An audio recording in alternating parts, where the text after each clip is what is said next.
right, hey, it's Rob. And did the band City Boy really want us to turn on to Jesus? Well, of course not. All right, but this is the story of the song called Turn On to Jesus by the band City Boy. If you don't know City Boy, they were kind of a pop prog band from the 70s and 80s, hailing from Birmingham, England. And the image you saw there over the song Turn On to Jesus, which we just heard the beginning of course, was not from the album that Turn On to Jesus would eventually find its way to. That was the previous album called Young Men Gone West. The song Turn On to Jesus, which did not really make it onto any album, but would be heard in a different form on this record. One of my favorites, this is City Boy, Book Early. And Book Early was from 1978. It says right there on the back. If you know City Boy at all, you know them from their hit song 5705. Sadly, they were kind of a one-hit wonder, but they are an excellent band who released, I believe, 7 LPs. The first 5 are fantastic. Then they had a lineup change. They lost a couple members. The quality started, in my opinion, to diminish a bit. In fact, the last record was never even released at all, except maybe in a few territories. I don't know where, but eventually it hit the internet, and now it's considered one of their records like anything else. But like I said, the first 5 are fantastic. This is the 4th record here, City Boys Book Early. I'll talk a little bit about that in a minute. But anyway, getting back to what I was discussing. Initially, Turn On to Jesus was a single from City Boy, 1977. If you look on the back, it only shows their first 3 records because this one, number 4, had not been released yet. So Turn On to Jesus came out. It was released in a few markets, never in the States, I don't believe. This is Turn On to Jesus Vertigo Records, so in the UK and other places. And the song came out and I guess didn't do much. But the story is, and I got this story from Chris Dunn, the bass player of City Boy, who said I should have known it already. But anyway, I probably did at one point. So this song, Turn On to Jesus, came out.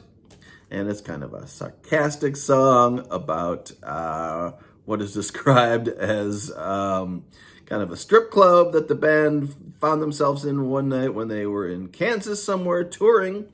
They used to open for Hall & Oates, and it's very possible this was one of those dates when they opened for Hall & Oates. They were in Kansas around 1976, 77, who knows? And so they found themselves in the only place where they could get a drink, which was basically a strip club. But it was a very strange strip club because it was described as a religious strip club, and the girls in there who were dancing for dollar bills or whatever were also yelling things like, turn on to Jesus and, get into Jesus. So that's what the song's about. I'll read the lyrics in a minute. And anyway, so that's what came out, Turn On to Jesus, and it didn't really do anything. But as Chris Dunn, the bass player, told me, he said the BBC actually got back to them and said, look, we really think this is a hit song and we like it, but we hate the lyrics, Turn On to Jesus. Now, other pop songs had Jesus in them. Jesus is Just All Right by Doobie Brothers, etc. But they just thought this is kind of a sarcastic take on religion or whatever, and it's about women in a strip club. It just, wasn't the kind of thing that was going to shoot up the charts. So they convinced the band. I think Lyle Mason from City Boy rewrote the lyrics, and I have also talked to Steve Lunt from the band, who was originally called Steve Broughton, but I think his real name is Steve Lunt. And so they worked on, just kind of transforming this song, Turn On to Jesus, into their biggest hit, 5705. So if you hear Turn On to Jesus, it's basically the same track. It has been remixed for 5705. It's definitely a bigger, kind of a beefier, heavier rock song in 5705, but the same parts were used and they were just remixed. And a new set of lyrics were written and the song was retitled 5705. This again is probably the only song you've ever heard by them if you've heard anything by them.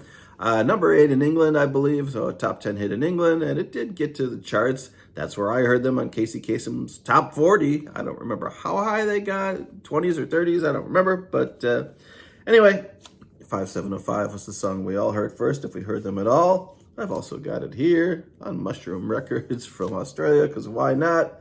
And this is the American release of 5705 on Mercury Records. So anyway, they had the song Turn On to Jesus.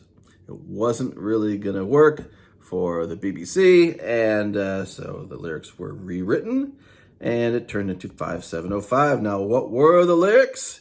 I'm going to read them to you right now. Oh, look at that. My face lit up, because I've got them here, and they're hard to find. Turn on to Jesus. I've seen the light. Turn on to Jesus. What made you think we were ladies of the night? Again, they went to this kind of strip club place. They thought, they knew what they were going to get, a bunch of strippers and whatever, and it turned on they were like religious strippers. So someone said the town was dry. I'm on the wrong side of the borderline, feeling cold and weary. I see the light. The lady at the door says, this is Kansas, boy, and there's a crazy lot of women here. I just got to get me one. And then she said, turn on to Jesus. I've seen the light. All right, second verse, the gospel music was, it was kind of late and awful hot. They were dancing on the tabletops, and the gospel music was loud and bluesy too. The lady at the door said, that's what your dollar's for. So I gave her a tip, and I swear I heard a mission bell. She said, well, hey, man, turn on to Jesus. I've seen the light, etc. The bridge is pretty similar. Mysterious feeling. I can't recall what became of me. Too late now. I've taken my vow. So that's kind of a cute little thing that changed from 5705. Turn on to Jesus. I have seen the light. Hey, man. And those are the lyrics for Turn On to Jesus. All right. And I'll just talk a little bit, of course, about the album that eventually ended up on City Boys Book Early, which I love. And there's some interesting stories about that as well. First of all, it had a cover that looked like this. And I believe this was the initial release, maybe in the UK, although it says it has the hit song 5705, which makes me think that, at least the single was released first or whatever. This is the Book Early cover right here, the alternate cover. That's the back of it right there.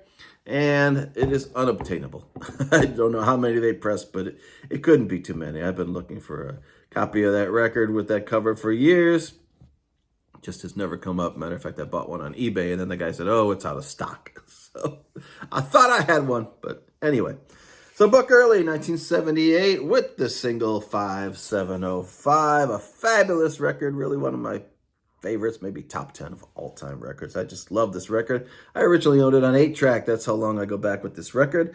Interestingly enough, originally, the second single, which I guess was a minor hit, but at least in the UK, the second single was, I believe the second single, well, maybe it's the third single. I think they had a single, maybe Moving in Circles came out first. I don't remember.